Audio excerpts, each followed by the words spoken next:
First of all, happy Veterans Day to all the men and women who have served this country, made it great, who are currently serving this country and continue to make it great.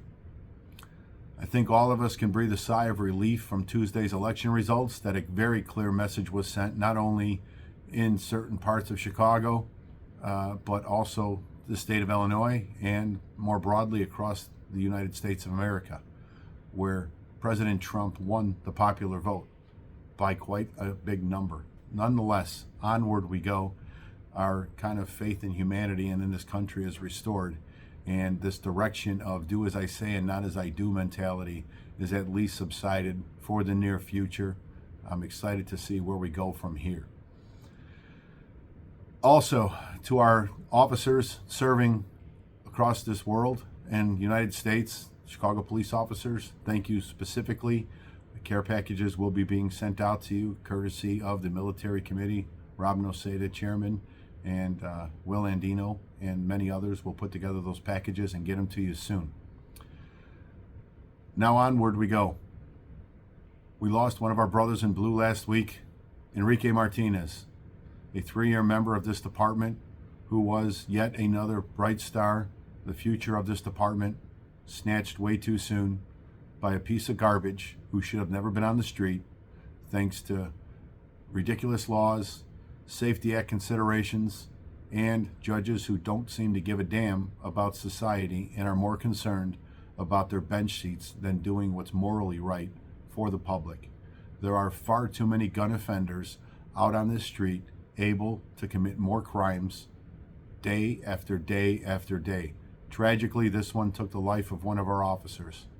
And yes, I am elevating an officer's life above a normal murder, because the sad reality for all of us is if these scumbags are willing to murder an officer in uniform, in cold blood, nobody stands a chance in this city.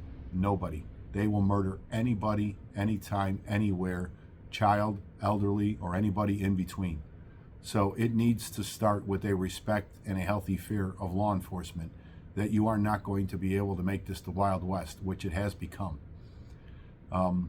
We will go forward here.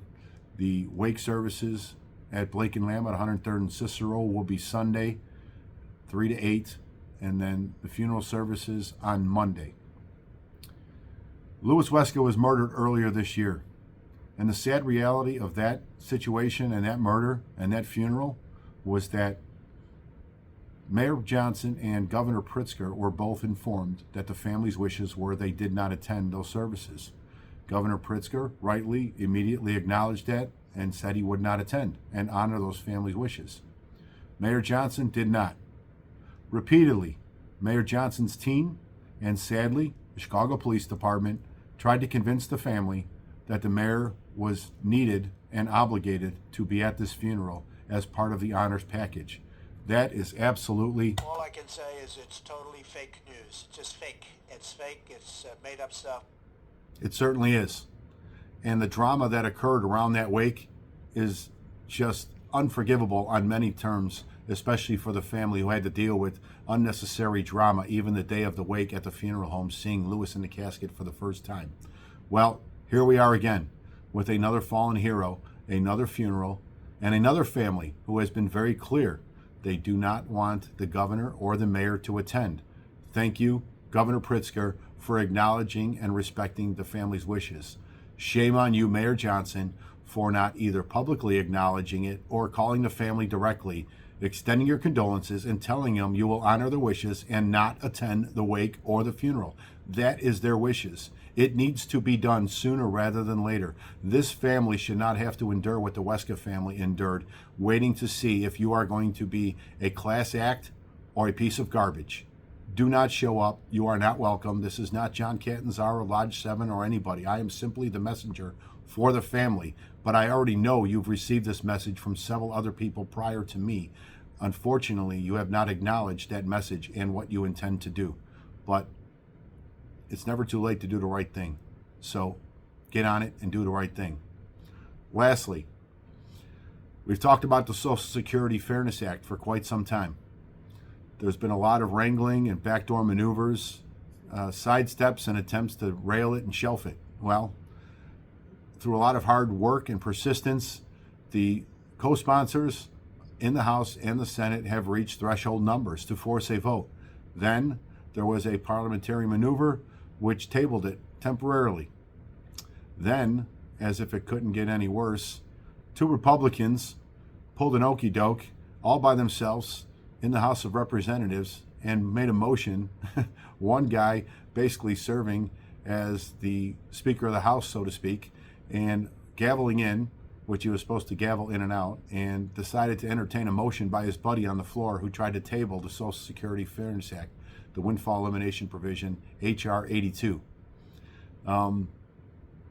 Disgusting. Those two should never see the light of elected office again, and I would hope on a local, state, and national level that we make that happen, and politicians understand you are not going to get away with doing that kind of thing. Politically, we need to be stronger. We need to send messages to these politicians that you cannot do these things without some consequences going forward politically for your career. But here we go. H.R. 82 is expected to be called for a vote this week, so we're urging all of our members and supporters to call your representative in Washington, D.C., or their local office here in Illinois, and urge them to vote in favor of H.R. 82 when it does get called. All it does is entitle our members, police, fire, teachers, and numerous other municipal employees to the full Social Security benefit that they earned through working secondary jobs throughout their whole career. Because currently, thanks to that piece of garbage, crooked politician Dan Rostenkowski and the administrations back then, they limited it.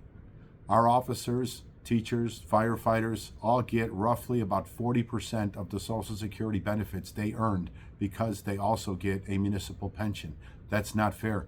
The pension is for the work you did for the department, for the fire department, for the school system, whatever the case may be.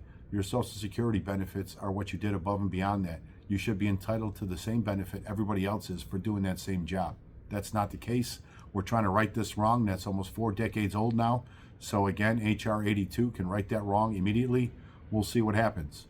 But sadly, there's new language, and this is for the younger officers. You need to be aware of this because they are trying to change your benefit also in your calculation. They're trying to water it down even more than the windfall elimination provision. And it's H.R. 5342. And that changes the calculations for your Social Security starting in 2067. So again, this is all the young officers now getting on the job. They want to screw you even more than the windfall elimination currently does. We are asking all members to call, supporters to call your representative and let them know to vote no against 5342 and yes for H.R. 82. With that being said, I got a long week ahead of us and a sad, certainly, weekend coming up. Everybody, enjoy your holiday, what's left of it, and we'll talk to you Friday prior to the funeral. Thank you. Have a good day.